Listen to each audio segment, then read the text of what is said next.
കൊല്ലത്ത് പെട്രോൾ സാന്നിധ്യമുണ്ട് എന്ന റിപ്പോർട്ടുകളിൽ പഠനം നടത്തുമെന്ന തീരുമാനമാണ് കേന്ദ്രമന്ത്രിയായതിനു ശേഷം സുരേഷ് ഗോപി ആദ്യം തന്നെ എടുത്ത നടപടി. പെട്രോളിയം ടൂറിസം വകുപ്പുകളുടെ സഹമന്ത്രിയായി ചുമതലയേറ്റ ശേഷം മാധ്യമങ്ങളോട് സംസാരിക്കുകയായിരുന്നു അദ്ദേഹം. അപ്രതീക്ഷിതമായി കിട്ടിയ വകുപ്പാണ് പെട്രോളിയം വകുപ്പെന്നും ഭാരിച്ച ഉത്തരവാദിത്തമാണ് തനിക്കെന്നുമാണ് സുരേഷ് ഗോപി പറഞ്ഞത്. അതുകൊണ്ട് തന്നെ വിശദമായി പഠിച്ച് വേണ്ടതുപോലെ പ്രവർത്തിക്കുമെന്നും അദ്ദേഹം വ്യക്തമാക്കുന്നുണ്ട്. ശാസ്ത്രി ഭവനിലെ പെട്രോളിയം മന്ത്രാലയത്തിലെത്തിയാണ് സുരേഷ് ഗോപി ചുമതലയേറ്റത്. പെട്രോളിയം പ്രകൃതിവാതക മന്ത്രി ഹർദീപ് സിംഗ് പുരി സുരേഷ് ഗോപിയെ മന്ത്രാലയത്തിലേക്ക് സ്വീകരിച്ചു. വകുപ്പ് സെക്രട്ടറിമാരും സന്നിധരായിരുന്നു.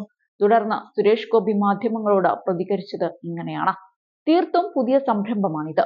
വലിയ ഭാരിച്ച ഉത്തരവാദിത്തമാണെന്ന് എനിക്കറിയാം. ഞാൻ പൂജ്യത്തിൽ നിന്ന് തുടങ്ങണം. അതെല്ലാം പഠിച്ചതിന് ശേഷം പ്രധാനമന്ത്രി നിയമിക്കുന്ന പാനലിനെയും കേട്ടുവേണം എല്ലാം ചെയ്യാൻ. എനിക്ക് ശരിക്കും UKGയിൽ ചേർന്ന അനുഭവമാണ്. പെട്രോൾ വില വർധനയെ ചെറുത്തു നിൽക്കുന്നതിന് ഓയിൽ ഫൈൻഡിങ്സ് വേണം.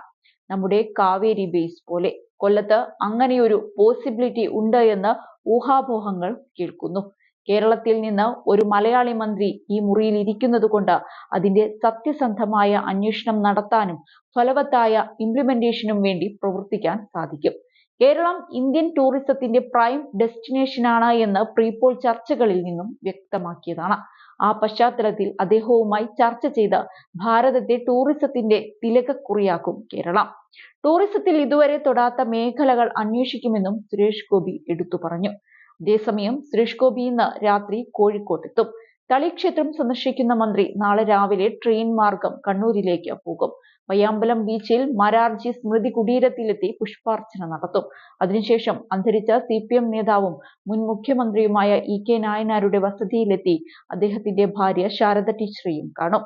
തന്റെ ഏറ്റവും പ്രിയപ്പെട്ട രാഷ്ട്രീയ നേതാവ് EK നായനാരാണ് എന്ന് അദ്ദേഹം നേരത്തെ പലതവണ പറഞ്ഞിട്ടുണ്ട്.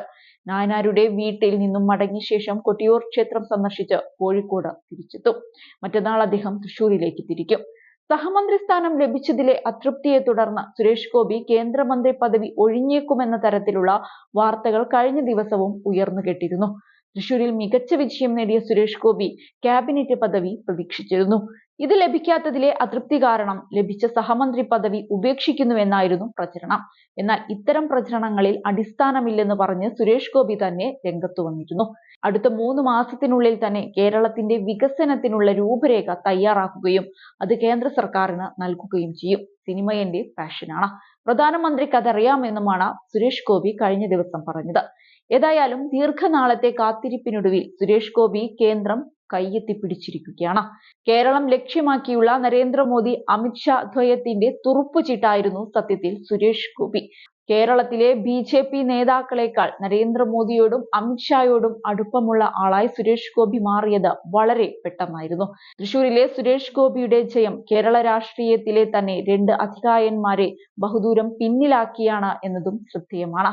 കോൺഗ്രസിന്റെ കേരളത്തിലെ ട്രബിൾ ഷൂട്ടർ എന്ന വിശേഷണമുള്ള K മുരളീധരനെ 3ാം സ്ഥാനത്തേക്ക് തള്ളിയാണ് സുരേഷ് ഗോപി തൃശൂരിൽ വിജയിച്ചു കയറിയത്.